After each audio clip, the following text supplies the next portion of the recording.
তো গাইস, আমি তমালিকারে বলছি। আশা করি আপনারা সবাই ভালো আছেন, আমিও ভালো আছি। আমি গিয়েছিলাম পটিয়া বুড়ো কালীবাড়ি।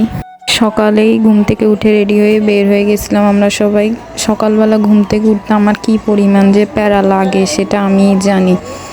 ঘুম থেকে উঠতে ইচ্ছা করে না আমার সকালবেলা।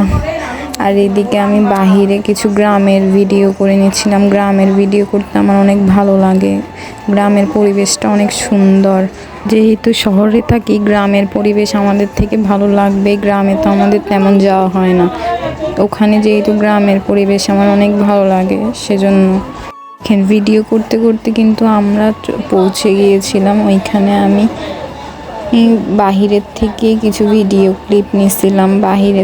আর এইদিকে দেখেন গ্রামে পুকুর, অনেক সুন্দর একটা পরিবেশ।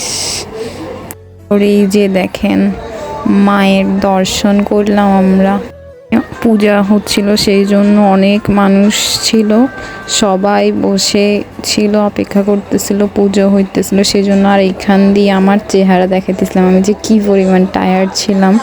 শেষ হওয়ার পর আমরা বাসায় চলে আসছি, আর কোনো ভিডিওই করা হয় নাই। আর হ্যাঁ, আপনারা কিন্তু আমার ভিডিওতে লাইক কমেন্ট শেয়ার করেন না। ভালো লাগলে আমার ভিডিওটা লাইক কমেন্ট শেয়ার করবেন। Thanks for watching.